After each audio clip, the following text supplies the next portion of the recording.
The tilt is real. Tilt is real. This is when the tilt is real. Welcome to another episode of The Tilt is Real Fantasy Podcast. Coming to you live from the chef's table, here are your hosts, James Crease and Juan Pena. Let's go.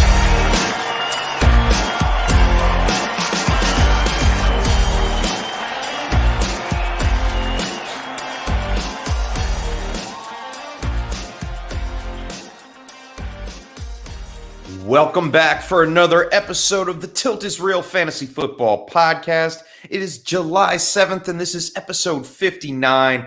I am James Crease, your host for the evening, and joined with me, as always, Mr. Juan Carlos Pena. What's going on, Big Papi? You know what we do, Chef. First of all, for Mr. Swanson, it is Wednesday, my dudes. Mr. Swanson can't be here with us, but we love doing the show, and we are proud to have an OG, a day one from when we started this thing, back from the DHH Slack chat, Mr. Cold T himself, Taylor Cornell. How are you doing, my man? Man, I'm good. This is long overdue. I'm excited to be here. I've heard many of the episodes with many of our other friends and acquaintances along the way from DHH and everywhere else. So I'm excited to take a stab here at it. Hopefully live up to, the reputation you guys have created here with your podcast, because it's nice. Wait, we built a reputation, Juan? Yeah, I think you have. Yeah, we lag, we drink, we have a good time. The chef cooks up hot takes, and we have great guests every week, and this week is no different. We're happy to have you here with us. Appreciate it, man. Justin, what's up in the chat? Justin, always on time, my man. I hope you're doing well in Scott Fish, bro. Oh, he's already starting with the questions. I love it. He wants to go Herbert or Wilson in redraft. Herbert or Wilson? I took Herbert and Lamar when I was faced with the same situation. I was fortunate enough to have the choice of all three of those guys at the turn at the 112, 201, and I went with Lamar Jackson and Justin Herbert. Just my personal gut. I think Herbert has a higher ceiling than Russell Wilson, to be honest, to kick it off. Dude, those would be like two guys that I would have like almost back to back in rankings. But I mean, I agree that I think Herbert probably does have that higher ceiling. Wilson is pretty consistent. I know, we get caught up in the Seattle offense that likes to run the ball more than we would like, but I mean, he's good, and you can't go wrong with either one. But I think Herbert could really blow up this year with a good offensive line and those weapons he's got. I hope that helps you out. First tilt of the show. Yeah, first tilt in the first bringing us a tilt right first away. minute or so. Yeah. Last episode we discussed the NFC North and the top fantasy targets from that division with none other than friend of the podcast, Dave Kluge. We talked Aaron Rodgers, Justin Fields, Montgomery, Justin Jefferson, you name it. We talked about it for the NFC North. This week, as we said, we're bringing in Taylor Cornell, Mr. Cold T himself, host of the Dinosaurs podcast and the Can't Be Serious pod. Taylor, why don't you tell us a little bit about those? Yeah, so I started the Dinosaurs was a COVID create. Oh, I'm so sorry. A creation of March 2020, and it had a lot of extra time on my hands, and decided I've never podcasted before, so it's funny because I've gone back to early episodes recently to look at some of my old takes, and man, my audio quality was terrible. I didn't know how to edit a podcast. It was so bad. But I do some guests on there. I do a lot of just solo talk because I just record when I get the chance. And it's more dynasty focused. And then the Can't Be Serious podcast is one I started with my guy DJ, and he was with us briefly at the DHH time there as well, and it's kind of tagged along with us. And that's a very non-serious podcast. I mean, we basically are just jumping on, goofing off. We're taking a little bit of a summer break. He's been doing some band gigs and stuff, but I have a lot of fun because they're very different podcasts, but I enjoy both of them a lot. It's dope to be able to do that. Like the chef has been able to do that throughout this time and been able to do the coming off the edge and the blitz and, the Tuesday waiver wire hero show. Like there's a lot of different things that you can do. And it's funny. We all started in this space around the same time because of the same reason, because 2020 hit. That's right. And we had so much fun, but we were fortunate to end up in a group like this, to end up in a group of people that, support each other, lift each other up, give each other ideas, share your research with each other, and just make us all better and help lift us all up. And it's pretty dope to be part of all that. Yeah, sure. absolutely. Absolutely. And it's the time of year where it's Scott Fish Bowl. Uh-oh. And let's talk a little bit about Scott Fish. Now, I know all three of us are in it. Taylor, since you are our special guest, why don't you start out, tell us your division, how you're drafting, what your team looks like, what draft spot you have. Yep, I chose the 11 spot because of that third round reversal. I kind of wanted to early on have, the close to back-to-back picks at 11 and 14, and then not having to wait 20 some picks again with that third round reversal. Thought 11 seemed beneficial. So I chose that. I chose Alicia Keys as my division just because I never listened to Alicia Keys and not just get in a really great zone. So her voice is so smooth, but yeah, so I went in with, I don't even know if I'd say a strategy, but I anticipated I would be fading wide receiver because it's so deep, and you can get some of those guys in the 8th, 9th, 10th rounds that are going to be able to produce for you. And it didn't quite go that way. Justin Jefferson fell to me in like round 5, and I couldn't pass up on him. Maybe it was late round 4. So I'm sitting on Barkley, Zeke, Miles Sanders, be rolling them out, and then Tom Brady and Jefferson so far. So we'll see. I'm going to have to snag a second quarterback at some point, but I don't know. I don't feel great about it, but I didn't feel great last year, and I made the playoffs, so we'll see. Hey, you did better than I did last year if you made the playoffs. Juan, how are you sitting? How's your Scott Fish Bowl team looking? Man, it's my first year in the Scott Fish Bowl, and I don't know how I ended up with the 12-13 and the draft third round reversal. I'm not sure how I ended up in the Black Eyed Peas division. I could probably sing 2 or 3 of their songs, but I don't know the names of any of their songs, so I just happen to end up in that division. And the beat keeps running. Oh yeah, there you go. There you go. See, Chef knows the Black Eyed Peas. You want to switch? Because I know Biggie. So yeah, no, I ended up 12-13, and it was good fortune. The quarterbacks have been flying off in all the boards. I've been watching all the other leagues, and I was lucky enough to get Lamar Jackson and Justin Herbert 1-2. And then 3-1, I got a gift again where Nick Chubb dropped to me. So I ended up getting him there. At the following turn with picks 48, 49, I went with Chris Carson and Miles Sanders to give me all those running backs and just lock that up. And then I had another chance to draft. Our leagues moving along a little bit, and I ended up going with Robert Woods and Kenny Golladay, 2 basically number 1 wide receivers. So now I have 3 running backs, 2 quarterbacks, and 2 wide receivers. And right now, actually, in the 8th and 9th round, I ended up picking, I went with Zach Wilson as my 3rd quarterback. Upside, bye weeks, injuries, any of that. I wanted to be sure because 27 other quarterbacks are already gone. So I needed to get somebody that's a starter and I know is going to play. And then I ended up taking Curtis Samuel for some upside as my 3rd wide receiver. Nice. So I feel good as far as my first Scott Fish. Who knows how I'll do, but I feel pretty good about it. Yeah, I'm not feeling too confident about my team right now. I don't know why. Like Juan said, I'm in the notorious BIG league. Shout out to Casey Kasem, Al Zeidenfeld, Scott Barrett, some big wigs up in here with me. Scott was in mine last year. He's a sharp drafter. Yeah, he's very sharp right now. His team, I'll run off of his team before I say mine.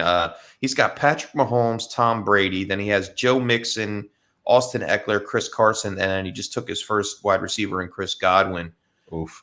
We are at the 6:08. I am actually on the clock. So if any of my league mates are watching this, mute yourselves because I'm not going to draft while we're on the show.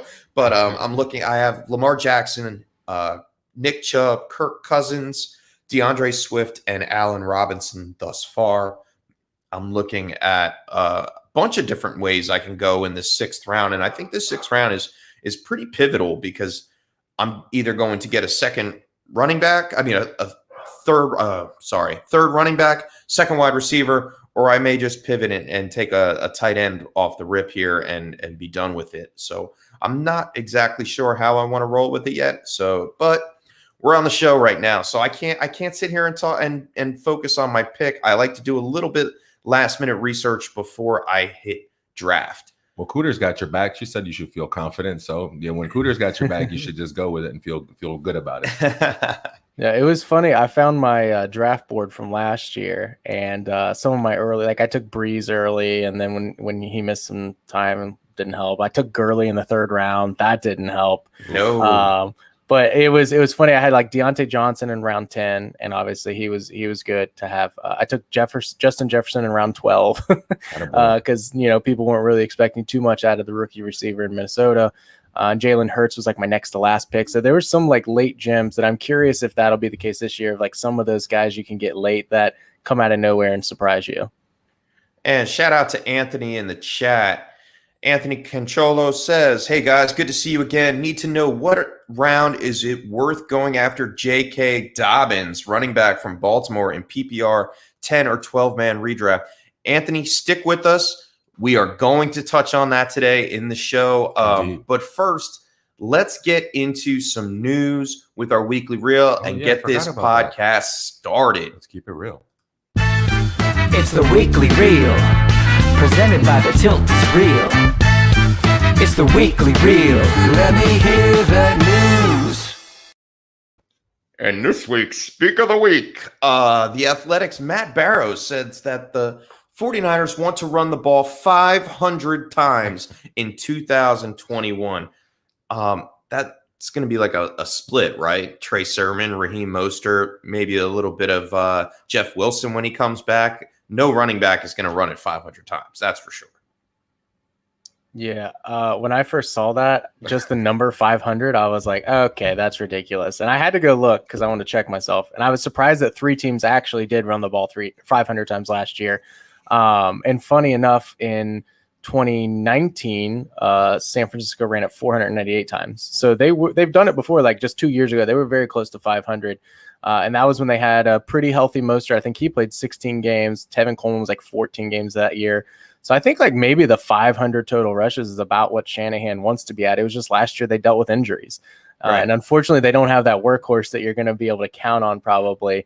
But I don't know. Sermon's got some interesting upside because Mostert struggled with injuries.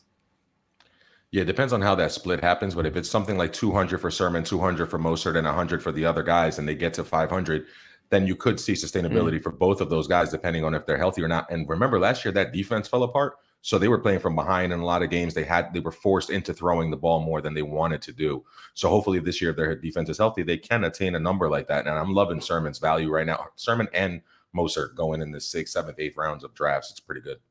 Yeah, I mean, it should be interesting. I'm a Mostert fan. I know he had a down season last year, but I'm loving the value, I think, in the 6th, 7th round this year in redraft. All right, so big news out of HBO announcing that the Dallas Cowboys will be the stars of the 20th anniversary edition of HBO Hard Knocks, Tuesday, August 10th, 10 p.m. on HBO. We are going to see up front and personal Zeke, CeeDee Lamb, Amari Cooper, the return of Dak Prescott. I'm excited. I love Hard Knocks.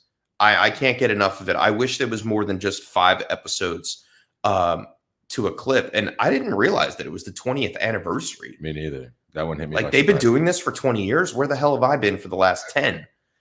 The first 10, rather. Yeah, like living under a rock. Cooking, chef. You were in the kitchen. Oh, yeah, that's right. No time for TV when you're in the kitchen cooking. But this just leads to our next little bit of injury news. Sports Illustrated Mike Fisher reports Amari Cooper will be cutting it close when it comes to the start of training camp as he recovers from ankle surgery. Now, Amari Cooper he missed OTAs, obviously, because of the surgery. If he doesn't start training camp on time, do we see his ADP start to dip a little bit and CeeDee Lamb's rise just a little bit more? I know they're like neck and neck right now. Yeah, I mean, I think that any excuse people can get to push Amari Cooper down, they will, because people just don't love him. And CeeDee Lamb's the hot thing, and I think both of them will be fine to produce. Like in a redraft, I'm going to take whichever one's cheaper. And I think you're right that if there is any concern about Amari Cooper having a lingering injury, which I mean, when we think training camp, that's like coming up soon, right? Like in July. So he still would have another 6-7 weeks before the season would start to really heal up. So it doesn't sound like at this point it's anything that would impact the season. But as we know, as fantasy managers, we don't have to have any logic behind the moves that we make. So I think you're right. We could see Cooper drop a little bit in any drafts that are coming up here in the next few weeks. That whole hype train that happens every time there's a Hard Knocks, like it's hard to either get out of the way of that hype train and want to jump on that hype train. Like we're going to be talking about Tony Pollard. We're going to be talking about the tight end situation. CeeDee Lamb's definitely going to be, by the time this is all over, he's going to be a 3rd or 4th round pick. So like, yeah, the hype train's going to be real. I'm here for all of it. I'm going to watch all of it. But I'm going to temper my expectations. And what Taylor said is the key word there is value. Whichever one of those guys gives me the best value in redraft, because there's going to be volume for all of them to succeed. Even Gallup later as a flyer, like he's going to be all right. But whichever one costs me the least, that's the one I'm taking. I liked how you mentioned that we'll stick to the word value. I've noticed every year, every season, we see the Hard Knocks thing happen. Whatever team it is, those players gain value, especially in Dynasty. Okay, we saw Mike Williams rise from it last year. We saw Keenan Allen rise from it last year. I'm looking forward to the Zeke value rising back up to where it should be, so I can sell him in our league, in our Goats and Hoes league. Shout out to DHH, all those guys. Troy, you still want Zeke Elliott? Come get him. I'm just putting it out there. But on Monday, Jaguars signed number 1 overall pick Trevor Lawrence to a 4-year, $36.8 million contract. Deal includes $24.1 million guaranteed money and the standard 5th-year option, according to ESPN Adam Schefter. So they pay the guy. Now he's just got to perform, or even if he doesn't perform, he's guaranteed $24 million. That's not bad for getting drafted, right? Now he's getting his money, Chef. I mean, it's all structured, and it's all like we said. We talked about it a little bit last week. These rookie deals, when they get signed, it's more preferences, what specifics they're going to get, what amenities they're entitled to, what breaks they get, what are they allowed to do during the offseason. Guys negotiate those things and can give some of that money back to the team to have some freedom and gain their own power. But otherwise, it's pretty structured what you're getting depending on your draft slot. Yeah, well, that number 1 pick overall, man, you get a pretty penny for it. That's for sure. Another first-round quarterback, Mac Jones, signed his $15.6 4-year million contract, and talks are already hyping up about the Alabama quarterback taking more reps in OTAs because Cam was out, and now there seems to be a quarterback competition that's going to take place this summer in New England during training camp. How do you like that, Colty? Where do you see that competition going? Like, who would you favor? Are you leaning one way or another this early in the process? Like, what I can't wrap my head around is how quarterbacks that are so different in Cam Newton and Mac Jones are that there's going to be an offense installed that both of them can benefit from. So that's what I'm struggling with is like, are they really going to start with Cam Newton and an offense and packages that really benefit his skill set, and then mid-season switch to Mac Jones, and now you're not running the ball like you were with Cam Newton? So I'm struggling with that to see whether, like, is the guy they go with week 1, are they trying to make it so who we go with week 1 is who we're, desiring to stay with unless the wheels fall off? And I mean, I think I would roll with Mac Jones because that team, when I look at it on paper, doesn't look like one that's ready to compete right now. And I know there's been, we've seen successes and failures throughout the years of throwing a rookie quarterback into the fire. So you're like, yes, it can go pretty poorly. But if I recall correctly, that line is pretty good that I wouldn't worry about him getting just, mauled behind there. And so it might not hurt for Mac Jones to start week 1 and get his reps in. And I don't know how Cam Newton would be as a backup, but it's just weird to have a quarterback room with such different quarterbacks back there. Yeah, it's like Taysom Hill and Jameis. They're kind of like two different. Yeah, I mean, it's kind of like the same scenario in a way. One likes to throw the ball downfield, the other one likes to run the ball. So it's going to be tough. I think it has to do with Cam Newton being able to stay healthy. If he's healthy, it's his job to lose. But for dynasty purposes, Mac Jones looks pretty stable in that offense going forward. Oh, for sure. Yep. And speaking of Patriots, Patriot wide receiver N'Keal Harry has requested a trade, the number 32 pick in the 2019 NFL draft. He's dealt with injuries. He's dealt with poor performance on the field, only 309 yards with a minuscule 5.4 yards per target while playing in 14 games last year. Now, he was one of the guys that I had some hope that he was actually going to take a step in the right direction. But it never came to fruition. And he's like one of those guys for dynasty purposes, you're dumping him to waivers almost at this point, unless he gets picked up by a pass-happy offense. I was going to say, you dropping him if he goes to the Packers? You know what I mean? Like if Aaron Rodgers doesn't play, I'll drop him. I don't care. But like in redraft, he's not getting taken at all. And oh no, it's just sad. It really is. Number 1 first-round picks just don't happen. Just don't happen.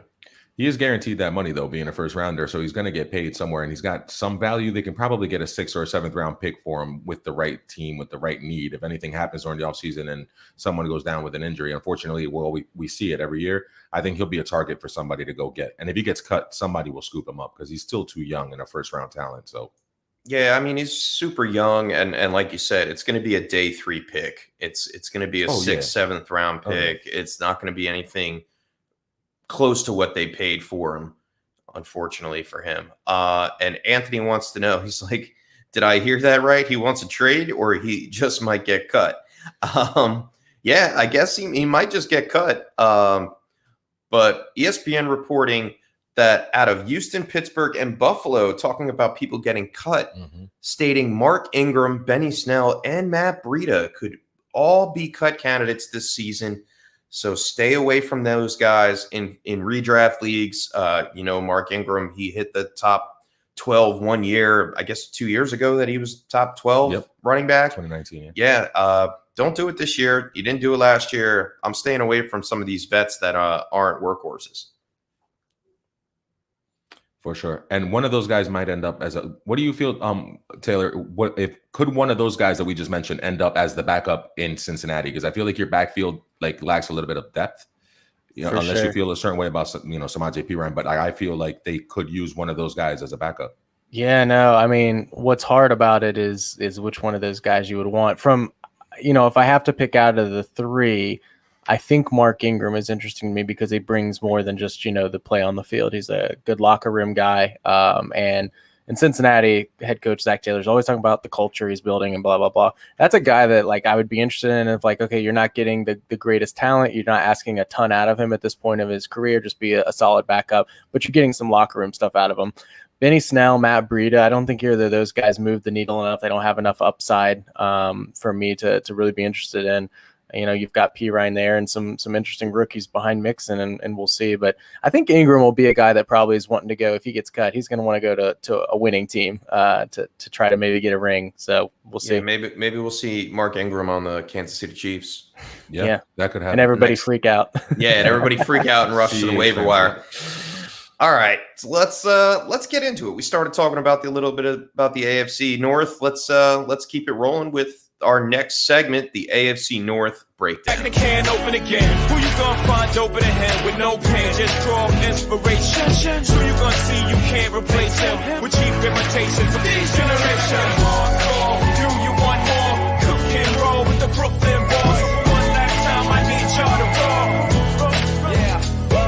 Now what the hell are you waiting for? After me, there should be no more. So for one last time, nigga, make some noise. What the hell are you waiting for? And what are we waiting for? Why are people waiting on Joe Mixon?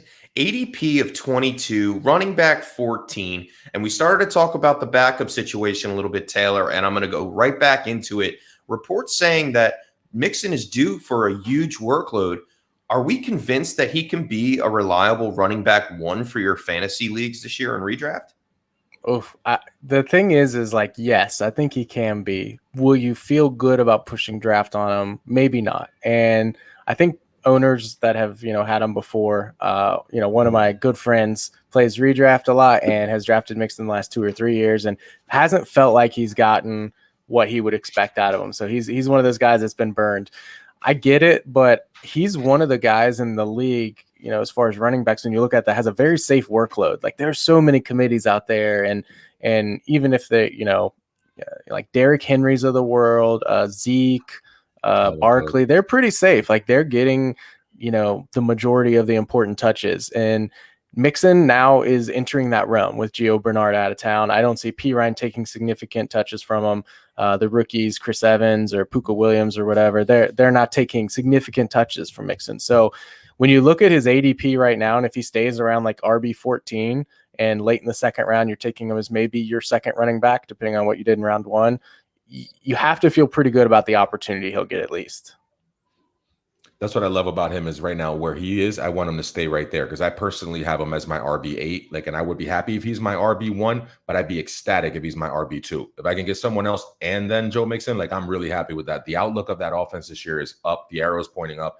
I love the 3 wide receiver sets and the lanes that's going to open up for him to run. And they have to believe somewhat in Jonah Williams. If they didn't draft Sewell and they went and got a toy, you have to believe that the line is getting better. So, and that they're going to scheme him into space and give him maybe even some more catches too out of the backfield, which would definitely keep him as an RB1. But right now you're paying RB2 price. So he's somebody I'm targeting a lot in drafts this year. I like how you mentioned the run blocking and the offensive line. Last year, they were in the bottom 12 in the league for rush blocking. And that gives me a little bit of concern. I mean, I don't think one guy, you said Jonah, I'm sorry, what's his last name? Williams, yeah. Jonah Williams. They also signed Riley Reef too. Riley Reef on the right side now. From Minnesota. Yeah. It's the thing that's interesting. I like him as my RB2. I wouldn't trust him as my RB1 as a reliable anchor to my fantasy football team. But as an RB2, if he stays at ADP 22, yeah, sure. I'll take him. I'll definitely take him. All depends on where we draft. Right. Yeah. Draft position and value is going to matter a lot, but I feel like he's one of those guys that's going to have upside this year, and I love drafting on upside. What about drafting on the downside? And Joe Burrow, ADP 95, going quarterback 12. How high or low are we on Joe Burrow in his second year, coming off of the injury last season? Sorry, Taylor, for your loss. I busted Taylor's chops about that a lot last season. It was my pleasure. It was very unfortunate. Thank you. I didn't like it. But I'm a little nervous about Joe Burrow coming in, because I noticed that he only cracked the top 12 quarterbacks 3 times, and he didn't show too much of it. And I say 3 times, yeah, but 2 of those times it was quarterback 10. So what do we expect from Joe Burrow in year 2? Man, it's hard not to be excited. Like Juan was saying, that offense is just on paper looks disgusting. And the thing that was very frustrating as a Bengals fan last year is you saw, in college what Joe Burrow was able to do, and then you saw the flashes of that in the NFL. The issue was he didn't have time to do anything. And so that kind of put a stain on his rookie season. And then, of course, the injury that we don't like to talk about. But it's hard not to be excited for him. I think he's the type of player, though, that even with just an average offensive line or a line that's only slightly below average instead of one of the worst in the league, that he's able to perform and be okay. He does well, sensing pressure. He's got good mobility in the pocket. And we saw that last year, able to get out of the pocket. And it was frustrating how many targets were wasted last year with AJ Green. This is a guy that saw 100+ targets, right? And was a shell of himself, had a terrible catch percentage, and they kind of force-fed him the ball early on. And, you don't want to translate exactly one for one, target distribution type of things, but you think Jamar Chase sliding into there is going to be so much more efficient. And Burrow's already got that rapport with him and the chemistry. It's hard not to get excited.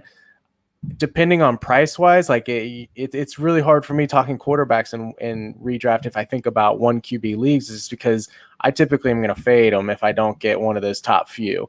And so it's hard to say, would I be shocked if he finishes top 5? I wouldn't be shocked, but I think he's fairly priced now, but I don't know that I'm reaching for him necessarily. That was going to be one of my hot takes, is to have him around top 5 because he has that top 5 potential. So out of him, Baker Mayfield, Kirk Cousins, those guys going in that same group, I'm going to take the kid with the upside and the potential. And I'll fade him, like you said, but round 6, 7, if I'm going to take a QB, he's high on that list of next guys that I'm taking. Crack it. I'm just nervous on how much they are actually going to throw the ball. If Mixon is healthy, they may not lean on the pass as much as they did last year. That's my tilting point right there. But if I'm getting him quarterback 12, ADP at 95, I'm probably passing on him and taking, like you said, Juan, a Kirk Cousins or a Baker Mayfield, if I didn't get one of those top 6 quarterbacks like Taylor mentioned. Yeah, I think they're going to be playing from behind enough that I'll take my chances on him. That defense didn't do too much to make itself a lot better. So Yeah, you don't want to get into the extrapolation game because that could be a little dangerous. But whatever amount of pass attempts he was on pace for last year was kind of ridiculous. There was a primetime game against Cleveland where he threw the ball like 60 plus times. It was just outrageous. That's all they did. Yeah. They couldn't run the ball, and then they couldn't stop the run. And like you said, I don't think the defense got much better. They added some new faces, but also lost some key guys in Carl Lawson and William Jackson on the back end. So I don't think the defense is going to be that great. So I kind of think they are going to need to win shootouts if they're going to win games. So I think the opportunities will be there. The weapons are there. You can get excited for them, but at those prices, it's like, I might just wait. I might just wait and get somebody. I think Kirk Cousins is safer, but with a lower ceiling. Right. And a lower price tag. And you said weapons. So let's move right into the next one. Jamar Chase, ADP is 70. Going wide receiver 26 compared to Higgins at 73, wide receiver 28, and Tyler Boyd, ADP 88, going wide receiver 36. There is such disrespect on Tyler Boyd. Which wide receiver do we feel most comfortable with taking at their current ADP? Juan, take it away, my man. I like all of them, but this is my chance for a hot take, and this is going to make Taylor laugh, and it's going to make the chef scoff. But 69 catches, 1,313 yards, 17 touchdowns. That was Randy Moss's rookie season. I think Jamar Chase beats all that. Oh, I think he beats all of those numbers. If he gets anywhere near AJ Green's target share, I think he beats all of that. He had 20 touchdowns in 15 games in LSU. I know it's the SEC and I know it's LSU. Okay, he's not going to be the number one guy being covered on that team, at least for half the season. It's going to be T. Higgins. There's going to be a lot of attention paid to Tyler Boyd in the slot. You can't focus on everyone on that offense. So he's going to have one-on-ones, and he wins those. So I feel like that's my hot take for the whole AFC North division. How hot is it? Because I'm staring at Jamar Chase for Scott Fishbowl right now. 69, 13, 13, and 17 touchdowns. Yeah. Yeah. I mean, the thing with Jamar Chase is what he brings to the offense, and people, if they want to talk about too many mouths to feed or blah, blah, blah, which I don't believe in, he's going to be the most talented, no disrespect to Higgins or Boyd. He's going to come in and be the most talented wide receiver off the bat. Like we mentioned, I think it is a big deal. Like chemistry and rapport can kind of be like, not sure those are things I really want to bank on, and you're trying to guess on those. You can't measure them, but like he has that. He literally played college with this quarterback in a wide open offense. And we saw him, I think, however many touchdowns he had in college, I think he had like 12 that were over 20 plus yards in distance. And that's what this offense lacked last year. There was no vertical weapon. Higgins and Burrow struggled with his deep accuracy, and you hope with a better offensive line with more time, he's able to improve on that. It's like Jamar Chase fits right into what the offense needs and what they want to do. And that's take deep shots, and he'll be that guy in addition to being able to be a yak monster. So I'm super excited about him, and I love that take. Is he going to be more of a compiler, like a Mike Evans type wide receiver in this offense? You're saying like a yak monster playing the outside?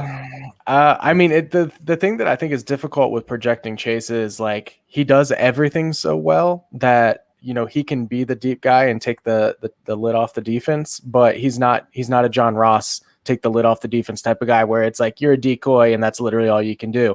He can run the short routes if you need him to. And, I think we talk about Boyd being the slot guy and getting a lot of intermediate and short routes. But that's something Jamar Chase can do. And in LSU, we saw him break tackles and get yards after the catch. It's like, I think he wins at every level of the field. There's just nothing that I'm not confident he can do or will be successful at. So it's just going to be a matter of targets. And, as far as projections, I think he's going to be the most targeted receiver on that team. I've got him at the 130-ish range in targets, Higgins in the 120 range, and then Boyd being at like the 105, 110 range. Where he finished last year. Yeah. And so I think that's about how it'll shake out, because I think Chase is going to come in and hit the ground running. Well, then to answer my own question, then I feel comfortable taking Jamar Chase after listening to both of you build him up. And then I don't feel comfortable taking Higgins around the same area then, because it seems like he's going to be having the negative regression this year due to Jamar Chase in the offense, more so than Tyler Boyd, who's going a full round after both of those guys, full round plus. So I feel kind of confident with Jamar Chase and Tyler Boyd at their current ADPs.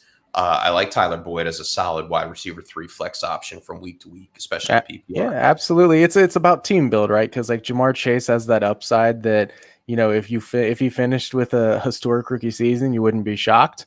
And Boyd lacks that upside, but he's going to be so consistent. So if you can get him in the 7th, 8th round or wherever he's going in redrafts right now and plug him in and know you're getting double-digit PPR points every week, like, sure. He's not going to give you 20 points often, but he'll give you 10 to 12 every single week.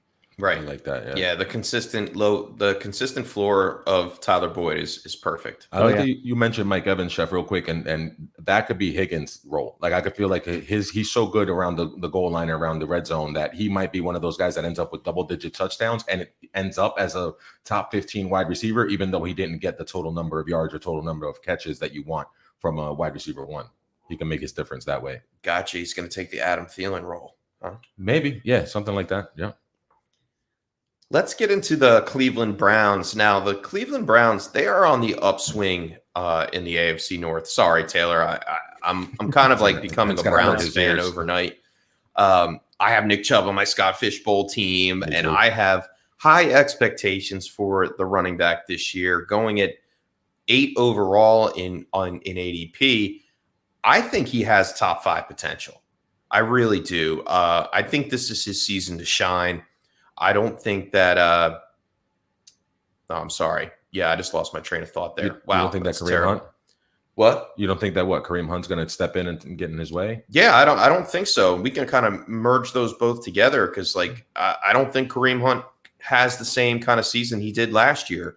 He had more production last year and got into the top 10 because Nick Chubb was injured. Mm-hmm. All right. We saw Kareem Hunt starting to get tired, not being able to finish games. And I don't even remember the running back's name that we all ran to the waiver wire for. D'Ernest Johnson. D'Ernest Johnson. Thank you, Taylor. Because he went and got him everywhere. Yeah. Shout out Cooter. Shout out Cooter to D'Ernest Johnson. Yeah, I don't think it's going to be the same this year. So Kareem Hunt, I think he's more of a handcuff per se that I don't want to spend the ADP on, especially around the 5th round.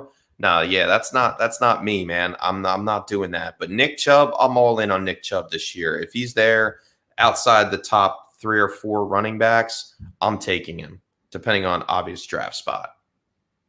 Yeah, he's one of those dudes that I have right ahead of Joe Mixon. I have him, I believe, 7th and Zeke 6th. So yeah, he's gonna crack that. And depending on the usage, Taylor, when you did your research earlier and you mentioned that 3 teams last season did run the ball 500 times, I was guessing Cleveland, Minnesota, and Baltimore would be like the 3 most likely teams. New England, Tennessee, and Baltimore. Okay, New England, Tennessee, and Baltimore. Yep. All right.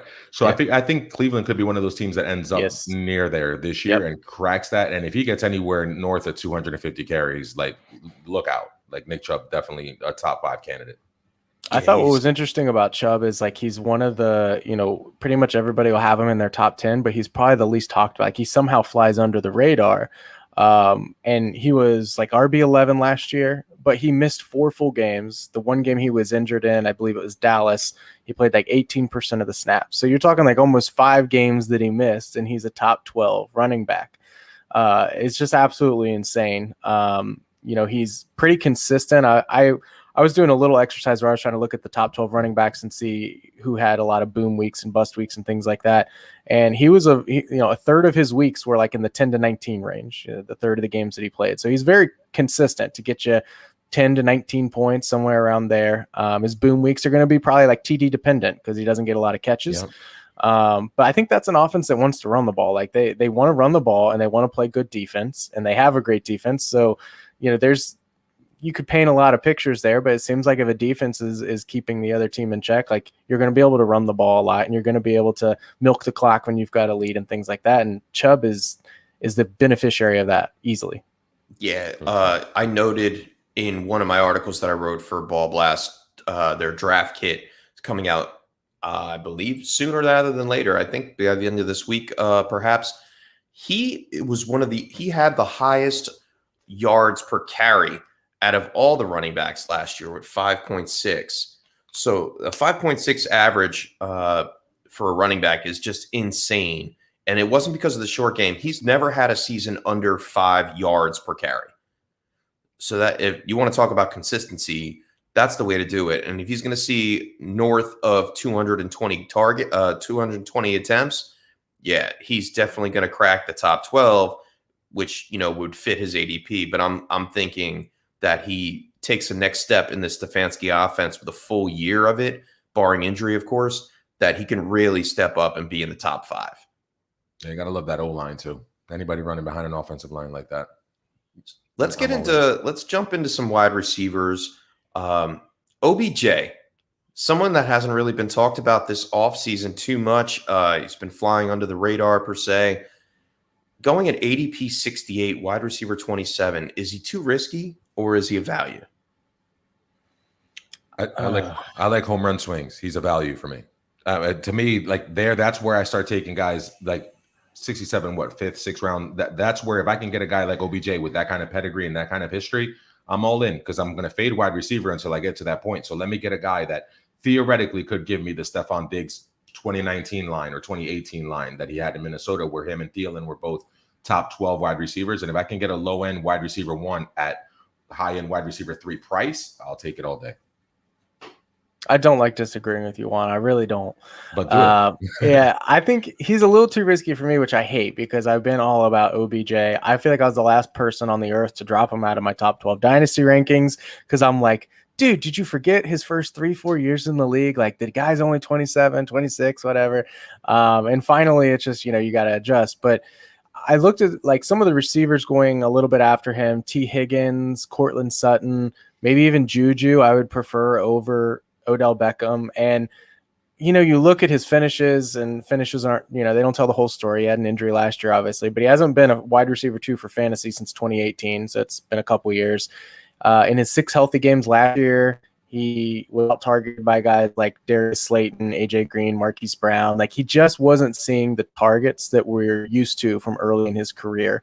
And again, extrapolating is a little dangerous, but he was on like a 112 target pace, before he got injured. And if that's going to be about where he nets out, I don't feel great about him producing what we want him to produce. And I just would probably shoot for some of those other guys in that area and hope that Sutton, retains his alpha role there, or Higgins is able to build on what he did last year and just pass on OBJ for this year until I see something that convinces me otherwise for next year to get burned. I like that. Fair enough. And then what about his counterpart, Jarvis Landry, ADP of 107. He's going as wide receiver 41. Now, last year he finished as wide receiver 33 in PPR formats, and it was the first time in 6 years he was outside the top 20. Do we think he can step back inside that top 20 range, or have we seen the last of the days where Jarvis Landry is a top 20 wide receiver? I mean, I'm fading him too, just because it comes back to the targets. I think looking at from 2015 to 2019, he averaged like 150 targets a year. That was a mix of Miami and I think 1 or 2 years, first 2 years or something like that in Cleveland. But, last year he didn't see the targets we were used to. He didn't perform like we were used to. And like I said, Cleveland wants to run the ball and play great defense. And I just don't think they trust Baker Mayfield to sling the ball around a lot. And I just don't think we're going to, if you're chasing the Miami numbers, I don't think you'll get them. You could do far worse at wide receiver 41. He's got a PPR floor, but just doesn't have a lot of upside for me. Yeah, that's the only thing I'll say is that his floor is there, like that 5 catches, 50 yards, kind of Tyler Boyd role that exists. There's a world where that exists, especially when OBJ is healthy and taking some of the attention away from the coverage, and he's able to slip underneath and maybe get some mismatches with linebackers. He can still get it done, but he's no more than just that. Yeah, he's a late round fill-in. Yeah, wide receiver 4, wide receiver 3, something later on. Yeah. Fair enough. Yeah, and I'm glad you mentioned both of my points, Taylor, because I am on the same side as you guys. The digression in touchdowns from 6 to 3 last year, and then of course the targets, very important, 138 to 101. If he doesn't see inside 120 targets, we're not looking at him inside the top 20 at all. Yeah. And then it rolls right into Baker Mayfield, going QB 16, ADP of 125. Is he? I'm beginning to realize that he is more the Kirk Cousins quarterback than the Justin Herbert throw the ball down the field quarterback that we hoped he was going to be coming out of college. he has a contract. It's a contract year for Baker, if I'm not mistaken. They have to decide whether or not they pick up the 5th-year option. I think that's where we're at with him. Well, either way, is he a viable week-to-week starter or just another streaming option? Yeah, I'm not starting him week to week, Chef. I don't like any guys that don't have that. I'd rather take a chance with Ben Roethlisberger or YOLO Ryan Fitzpatrick that might give me a game. You know what I mean? And might throw for 300 and throw a long touchdown to one of those guys like Chase Claypool or Curtis Samuel or something, respectively. Like, I'd rather take my flyer on that than 200 yards. Maybe 2 touchdowns. They're going to run the ball 500 times. Like, I'd rather pass on Baker, especially at 16. I mean, I'll take a rookie, Zach Wilson or somebody else. You'll take Zach Wilson over Baker Mayfield? Yeah, I'll take Sam Darnold over him too. Oh, gosh, I can't do Sam Darnold. Oh, no. I'm going. Listen, oh my God, the Joe Brady offense. I can't wait for us to be able to pull tape on this, right, and have this as a receipt. Sam Darnold outperforms Baker Mayfield this year in fantasy. No way, man. No way. All right. I'm out on that, my man. Okay. Nah, I mean, I was a Sam Darnold truther last year, love too. Getting CMC back. I love what the Panthers are going to be able to do with that offense. Watch. He's going to be better than Baker. And you know what? And that's funny. And we'll get off topic real fast because you brought it up, Joe Brady and that offense. Last year they pushed it through the running back regardless if CMC was there or not. So that doesn't make me happy. But they had Teddy B. Regardless of the fact. They had Teddy B. Where's he pushing the ball down the field? I mean, he's not. We'll see. Yeah. We'll see. I don't know, man. That's a tough stretch right there. That's a hot take. I don't think it's that hot. I don't know. What do you want to bet? You want to bet a golf round? We can bet a golf round. We can bet a jersey, whatever you want to bet. All right. Baker I'm Mayfield. confident in that one. Baker Mayfield over. No. Sam Darnold over Baker Mayfield. Oh, Baker Mayfield over Sam Darnold. That's what you got. Yeah. Yeah, that's what I have. Don't put that on my name. Fantasy points? Yeah, fine. Or points per game in case one of them goes down or something. You know what I mean? But yeah. All right. So average fantasy points. Sure. All right. So either fantasy points, we'll figure it out. If one of them gets hurt, then we'll just take the average and I'll still win. It's all right. I don't think so, Chef. All right. That's on the board. Putting it up there. And you mentioned Ben Roethlisberger, totally off topic. Another streaming candidate, QB20, going ADP 156. Is he worth a 13th or 14th round pick? I mean, I guess it all depends on your drafting and how you draft. I mean, I'll get a little nerdy here because I was looking up some Ben stuff because everyone, talks about his noodle arm and his shoulder shot and all this type of stuff, which maybe isn't wrong. But I wanted to, have some numbers to back it up. And I thought it was interesting. He was only pressured on 20% of his dropbacks last year, which was the lowest rate in the league. But he also had the lowest average time to throw. So I think he was doing a lot of get the ball out quickly, even though he had a good line. What's interesting to me is he's now going to have a very bad offensive line, which I hope everybody keeps that same energy when the Steelers' offensive line's terrible, and just like they did when Cincinnati was bad last year. I'm not wishing any injuries on Big Ben with the mic hot, but that offensive line is going to struggle this year, I think. His average depth of pass or whatever is right there around guys like Jared Goff, Andy Dalton, Dwayne Haskins. Like, it was ugly. I feel like you can ride him and you would hope he throws the ball 50 times to get you to 300 yards. But now that they've got Najee there, I just don't think they're going to ask him to do that. I really don't. I agree. He's a flyer. Like I said, you get a mismatch. You get a team that's, secondary's banged up or they don't have a great, pass rush, and he's going to be able to have a little bit of time. Mm-hmm. If Najee comes onto the scene and then the play action becomes a thing, that's somewhere where you might be able to see Ben thrive and have some big plays because of the talent of the wide receivers alone. But yeah, he's at this point how the mighty have fallen. But yeah, Big Ben's an afterthought. He's, one of those guys, if you fade quarterback completely and you just stream him, maybe you grab him and, one of the rookies and Justin Fields or Trey Lance or something and try to take a shot. But I think it's going to be hard because you never can predict these types of things. But like when we talk about injury too, he hasn't, he's a big guy and he's been tough, but like he's sustained a number of injuries and nagging injuries and things like that. And I just worry about with a line that isn't great, with a quarterback that is whatever the opposite of mobile is, like the complete opposite. If he takes a lot of hits, like I wouldn't be shocked if this is a Sluggish? year where yeah, I wouldn't be shocked. It's like his feet are in concrete, but like I wouldn't be shocked if this was a year where he struggles with some injury types of things, just because I really think that offensive line is going to be pretty bad. I mean, he's only a year older than me at 39 years old. We saw him falter last year due to injury. And then, he comes out this year and says he's feeling better. It felt good in OTAs. And it's like year after year, you wait for him to get hit once and then he's like, oh, my arm hurts. Oh, my shoulder hurts. So yeah, I am out on Roethlisberger as well. I don't want anything to do with him. I do like Najee Harris in this offense. I'm a little skeptical though, because like we said, the offensive line is bad. Mm-hmm. All right. They were the second worst last year. And I think it had a lot to do with them knowing that Big Ben wasn't going to get the ball down out deep. And they put pressure on the front, on the offensive front, more so for the run game, and it slowed down James Conner. Now, yes, Najee Harris is a different kind of caliber of running back compared to James Conner, but I'm not comfortable having him as my RB1. I would definitely take him early as my RB2, but not at ADP 17. I'm a little skeptical about Najee Harris, to be honest. Yeah, I'm not paying that price for someone who's not running behind a really good offensive line. I understand every year rookies break onto the scene, and last year was a huge year for the rookies. We had all the hype of DeAndre Swift and CEH and Antonio Gibson. Like we all wanted those guys to succeed, but for me, Najee Harris is a fade at the price that he is going right now. If he was in the third round or he was in the fourth round and he was my second, third, running back, maybe.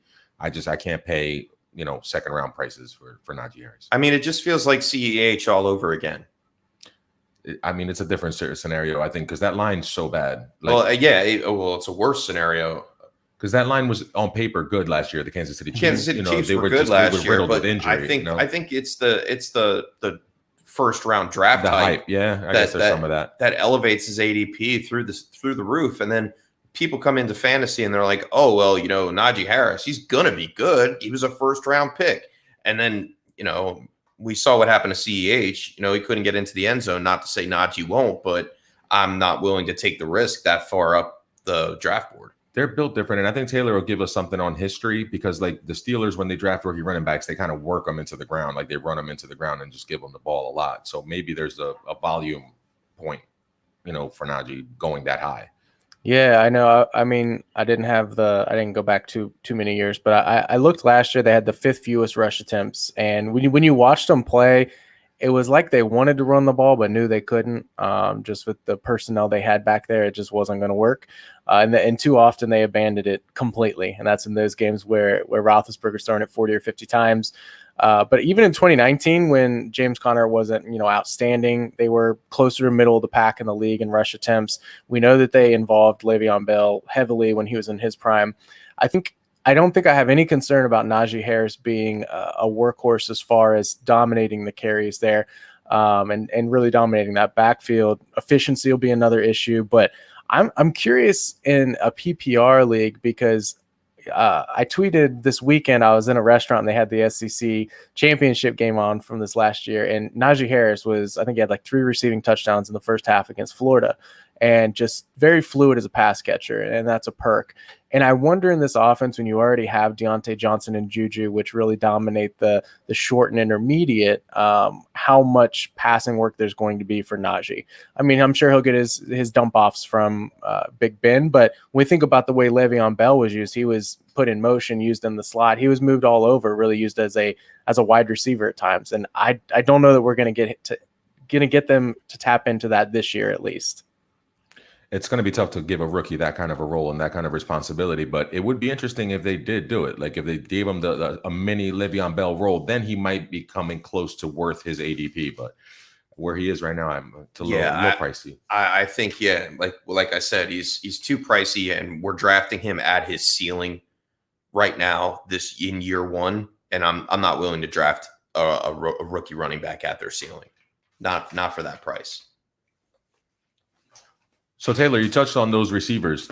is there one of them that sticks out to you? One of them that, has a certain value that you love, or one of them that you would be willing to stick your neck out and say, no, this is the guy that I'd like to have out of those 3 wide receivers that they're running with?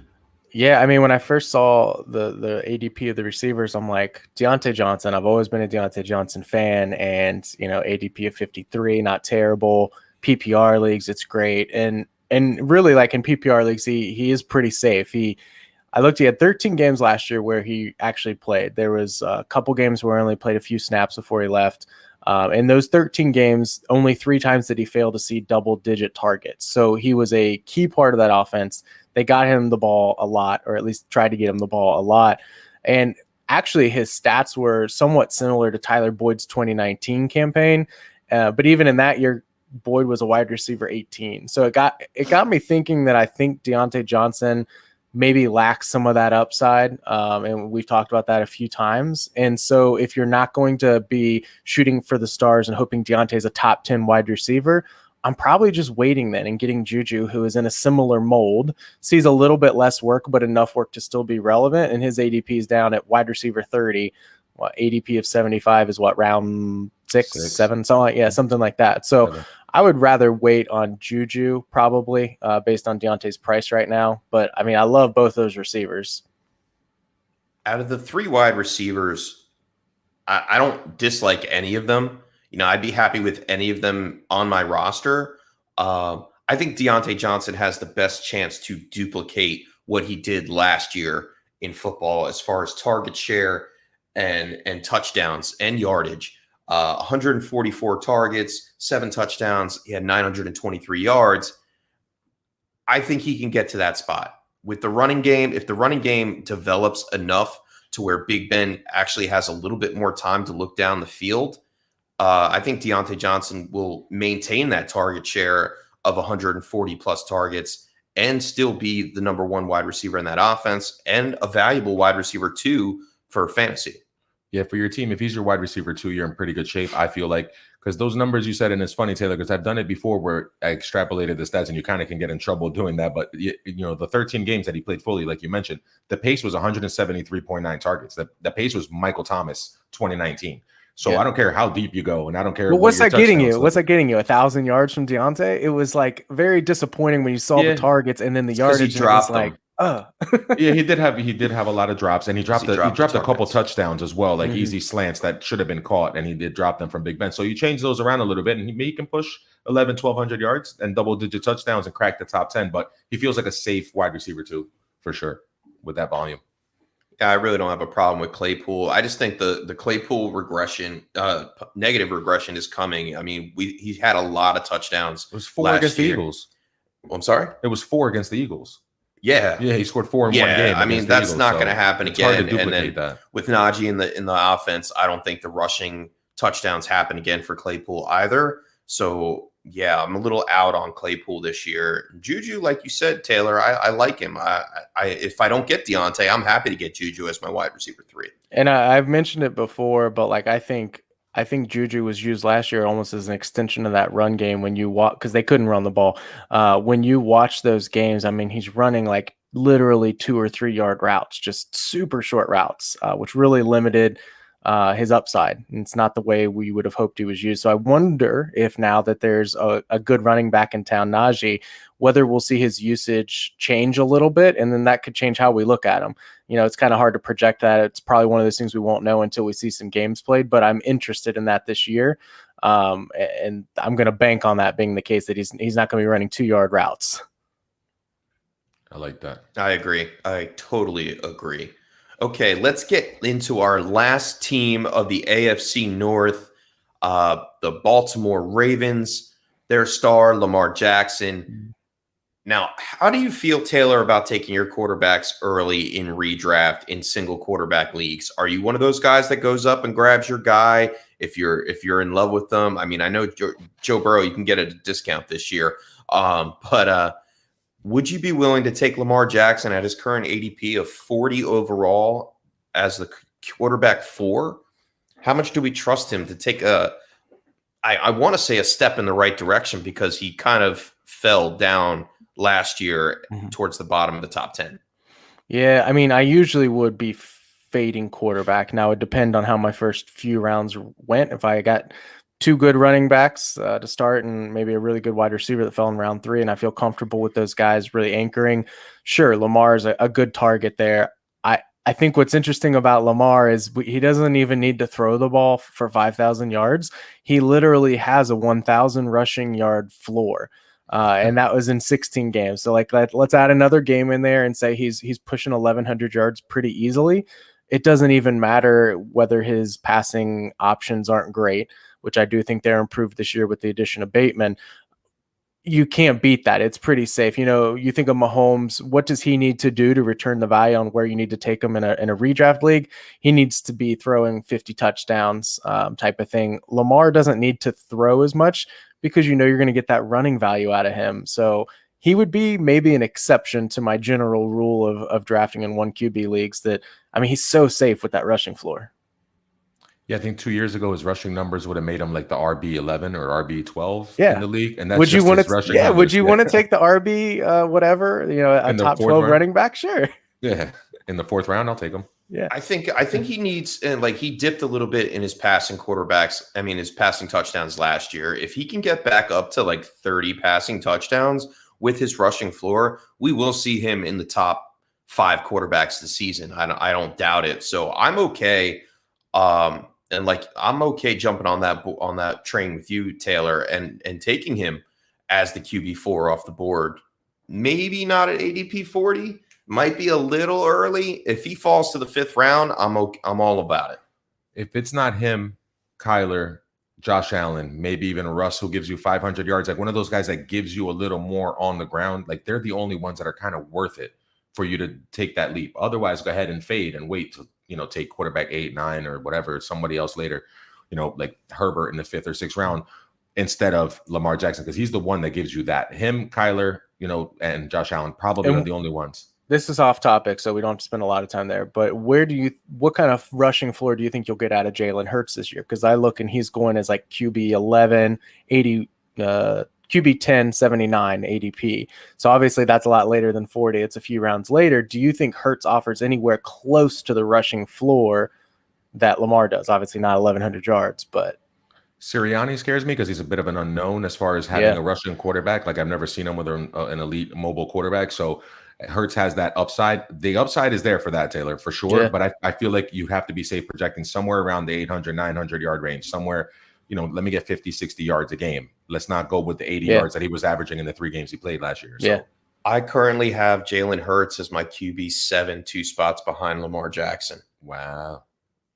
In my rankings. 7's high. Yeah. Well, Sam Darnold's going to outperform him. So yeah, you want to make a Sam Darnold bet on Jalen Hurts? I mean, it'll be close. I think I have him pegged. I have him pegged for about 800 rushing yards. Mm-hmm, so if he gets close to 800, 850, if he breaks 1,000, you're talking even better than Lamar, because he does have an arm and he has the quarterback brain to read the field and throw the ball. And with the new weapons of Devontae Smith, I think he's got a chance to outperform Lamar Jackson this year, if anything, at a discount in drafts.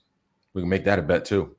I don't know about that one. I mean, I do have him ranked behind Lamar Jackson. He just brought it up off topic. So, I was telling you where I had him. I just like it because I knew you were going to mention the weapons, and then we're going to slide right into Lamar Jackson's weapons this year, which are much improved. It's not the same. Like Willie Snead and Rashad Bateman are 2 different humans. You notice even Sammy Watkins and Willie Snead are 2 different humans. Watkins. Yeah, the Lizard King. So like if you have these guys, like now when you spread it out, like you got to respect them. You can't crowd the box. Like what happens now with the RPO game? Like Lamar could be on his way to taking it to a whole new level. So I love him this year. I mean, we forget he was an MVP 2 years ago. Of course, like he was an MVP, and then last year we're like, oh no, he regressed and he's QB4, and it's like the dude was an MVP and he literally can outdo those numbers, and he could be an MVP again this year, especially for fantasy. It's like QB4 is kind of a steal for him. Fair. I like him where he is. Yeah, I'll take him. I'll take him a QB4. I don't have a problem with it. And just putting it out there, my redraft strategy this year is a little bit different than in past years. We've been trained to wait on quarterback. I think if you don't get one of these Konami code quarterbacks or Patrick Mahomes, you're going to be lagging in your league a little bit because there are 4 or 5 of them that are more valuable than the rest. Before it was just 1 or 2 quarterbacks that, you can think about going in the 3rd round or 4th round and taking. Now there's 4 or 5 of them. So people are going to say, okay, I'm going to go get my quarterback now because there's a couple more out there, but I'm not waiting for someone else to take the better one.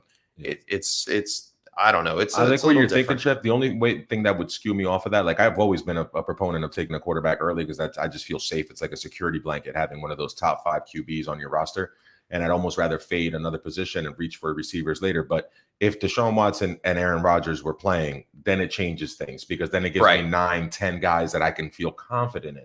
But right now that cutoff is like around 7. Then you're pushing Jalen Hurts to 8. Like I feel like we're reaching a little bit where I might rather go with like Brady as my 1 and then, take Burrow later or take a Darnold or a Zach Wilson or something later on and back it up that way. Yeah, I'd rather reach up high for Lamar Jackson sure you might have to, than waiting for like a Ryan Tannehill as my starting quarterback in redraft. I don't want to do that. Or Joe Burrow. Different strokes, different folks, right? What about the run? Well, there's 2 other running backs besides Lamar Jackson in this offense. J.K. Dobbins, ADP 30. He's going as running back 17. Seems to be falling in drafts. Where do we see his floor and where do we see his ceiling? Like, is he a value falling to that ADP of 30 in the 3rd round? Like, that's pretty good to me, I think. Yeah, I mean, I think his more likely finish is like a low end RB1. So if you think you're going to have him finish in the RB 12 to 14 range, you're already kind of getting a little bit of a value. But when you talk about a ceiling, if he gets the red zone rushing work, and you have to worry a little bit about Gus Edwards there and Lamar taking some, but it's interesting when you look historically, Lamar Jackson hasn't taken the majority of the red zone rushes down there.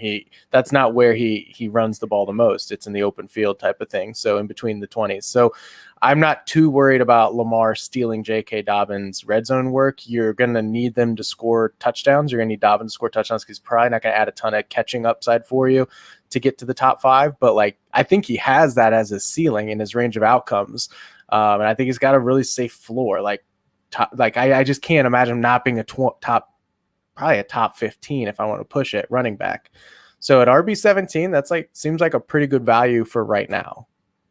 Yeah, I hope it stays there, that value, because I'm all over that ceiling play. Like if I get a guy in the 4th round that still can get into the top 5 somehow, some way, if I can see a realistic path for him to reach the top 5, I love that. And I consider that a value. And from 17 to 12, anything like that I can get him to jump up, I got an advantage on the rest of the league. And I think people are getting scared of Gus Edwards. I think they're really getting scared of the usage of Gus Edwards, all that Greg Roman, we're going to throw the ball more and all that speak.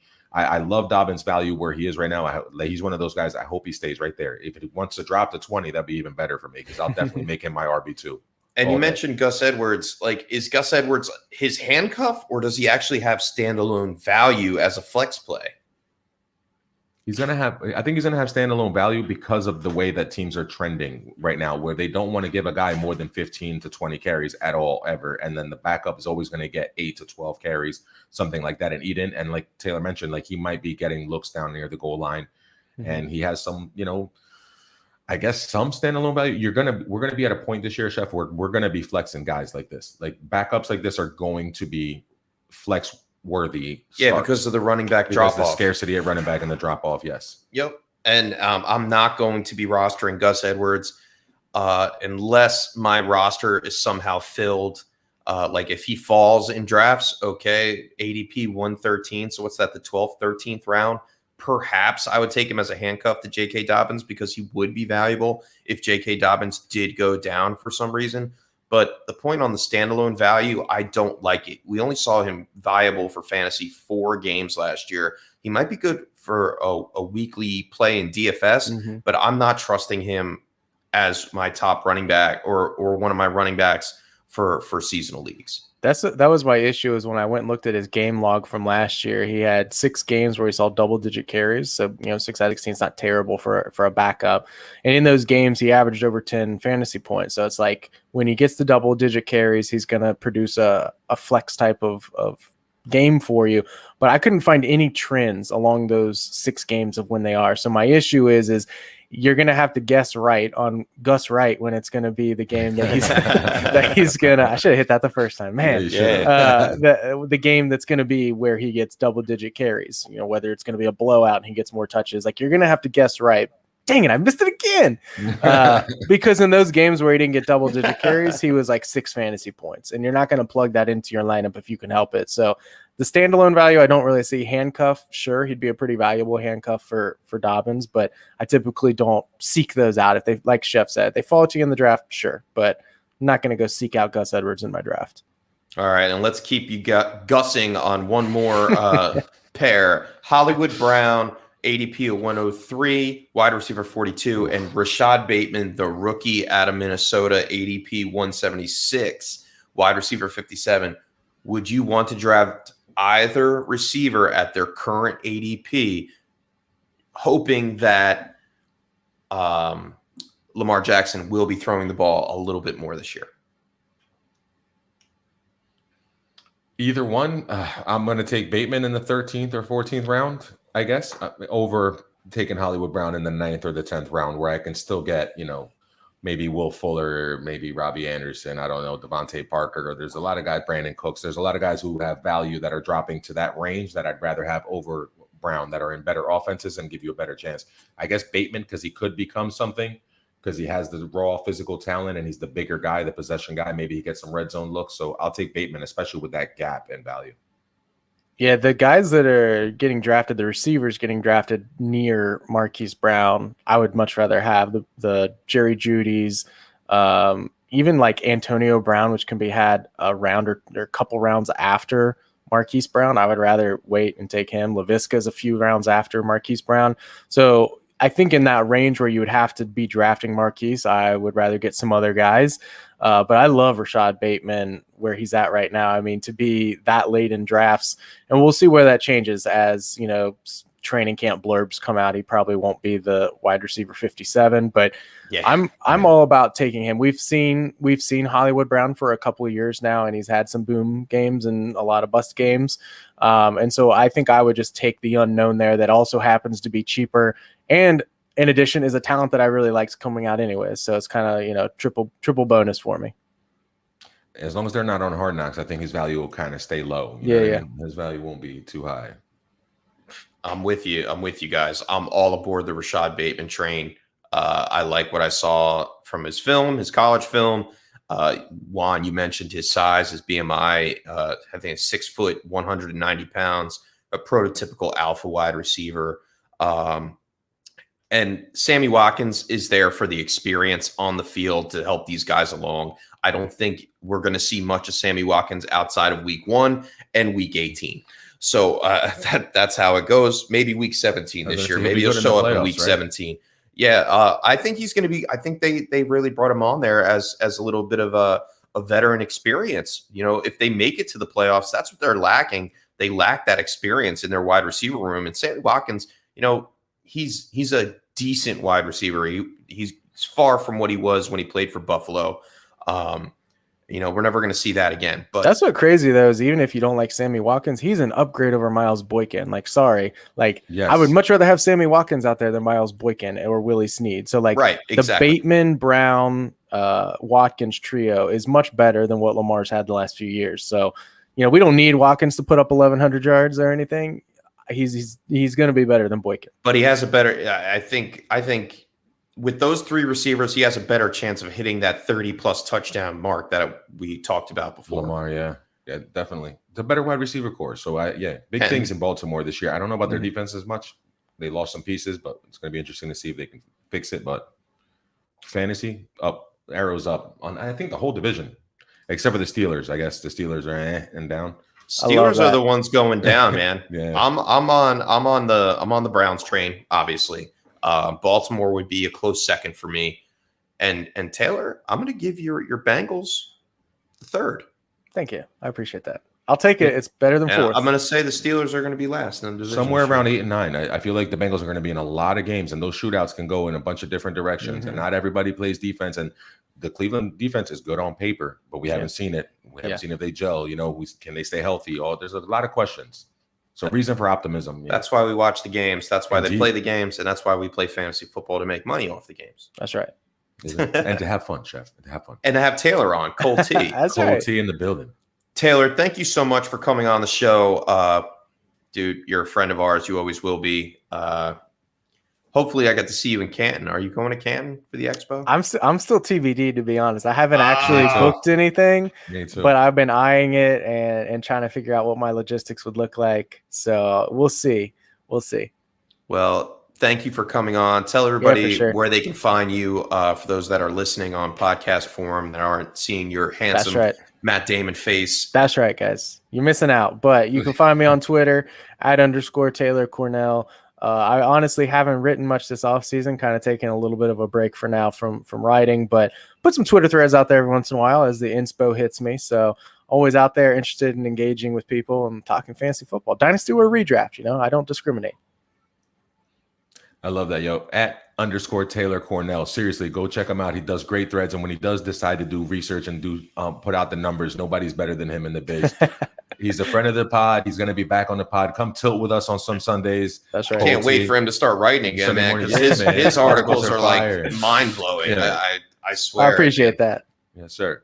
I'm Juan Carlos Pena. You can find me at FF1 of a kind. And every week here with the Chef, we'll be doing our thing on the Tilt is Real. And next week, Chef, what are we doing for next week? I have a guy from Mexico joining us. Viva Mexico. Let's do it. Yeah, named Nate Povote. I love that guy. He's going to be in Mexico still? Possibly. Let's go. Yeah, maybe he'll be back in Colorado by then. I know he is down in Mexico right now, and if he listens to this podcast, shout out to Nate. Yeah, we're gonna jump into the AFC North, AFC West. AFC West. Yeah, we're in the AFC North. Yeah. AFC West.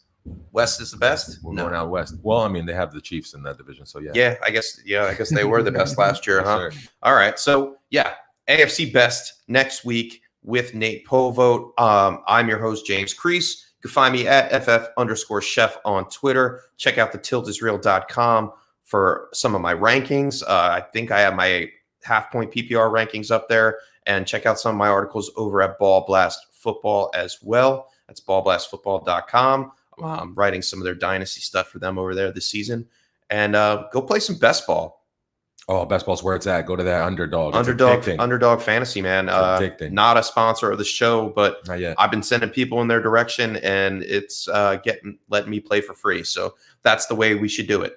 Until next time, guys, enjoy your week, and we will be back next Wednesday with Nate Povote to break down the AFC West. Peace. Thanks for tuning in to the Tilt is Real Fantasy Podcast. Like and subscribe on YouTube and follow us on Facebook and Twitter. Check out our website at thetiltisreal.com for more great fantasy football content.